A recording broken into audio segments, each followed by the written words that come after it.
High School, where Coach Chad Brown will introduce his two athletes, Cole Nelson and Max Garris.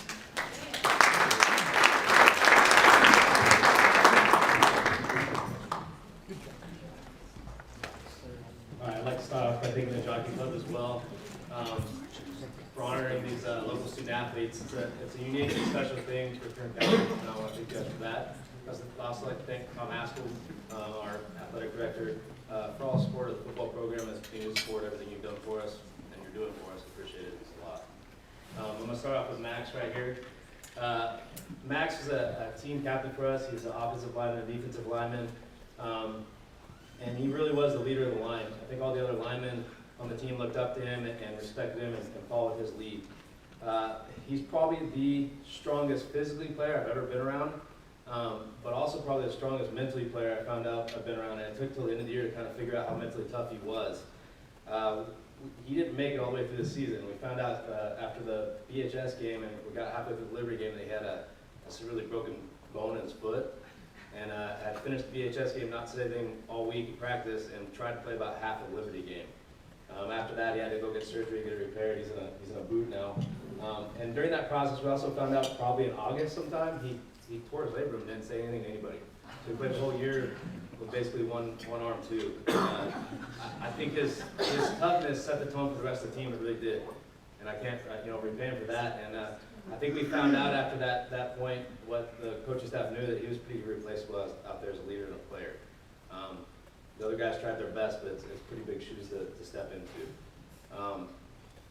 Playing O-line, D-line is not the most glamorous part of football, but we knew we could run behind Max when he was in there, devastating run blocker. We knew our quarterbacks, Caesar had nothing to worry about from the side when we passed the ball. On the D-line, we either had to double him or he was going to make a play. And when he did get doubled, that meant our linebackers were a lot more successful. Just a true leader. And I think my biggest memory of Max is probably not on the field. It's actually after he got hurt. Some kids kind of go into a shell and leave and aren't around a lot. I don't think he missed a zero period, a team function, a practice. He was always there for his teammates. And that's very, very honorable, and I appreciate that for him. So, Max Garris.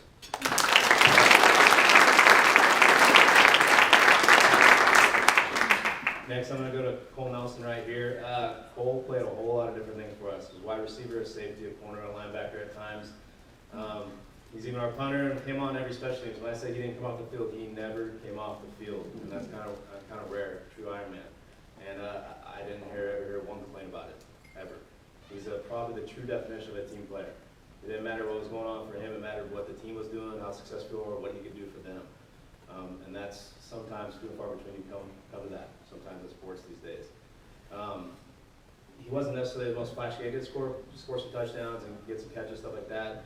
But he was the guy that was grinding out, blocking, out on the perimeter, making a run play successful, or a screen pass, or a bubble. You could better guarantee he's putting a guy down on the outside.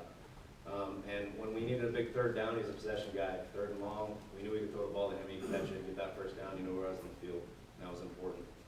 The biggest thing with him is I never had to worry about his attitude or effort in practice. Probably the hardest practicing guy we had.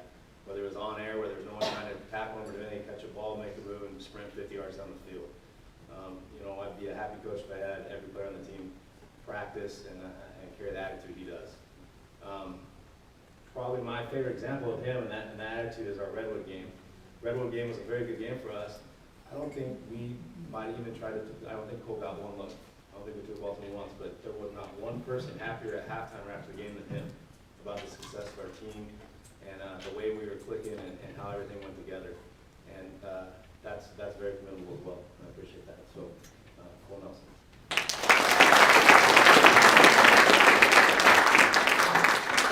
I'd like to thank the Jockey Club for these awards, our athletic director, Mr. Haskell, for all he's done, our coaches here, Coach Rice, Coach Brown, for all the hours they put in.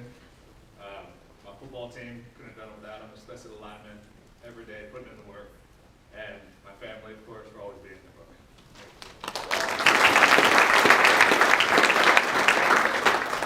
I'd like to thank the Jockey Club first for having this awesome banquet and just recognizing all the athletes of Kern County. Next, I want to thank God for giving me the ability and just blessing me with the ability to play the sport. I want to thank the greatest athletic director of all time, Tom Haskell, and just for all the work he puts in behind the scenes. And I'd like to thank our coaches, Coach Brown and Coach Rice, for just not only shaping us on the field to be the best football players that we can be, but as just people off the field, and really installing the friendship, not just the coaching, from a coaching standpoint. I'd like to thank my parents for always being there for me and spending countless hours doing whatever they can to make me successful. And last but not least, my teammates, just for the family that we came to grow the rest of the season. And although it didn't end up how we wanted it to, it was a great memory.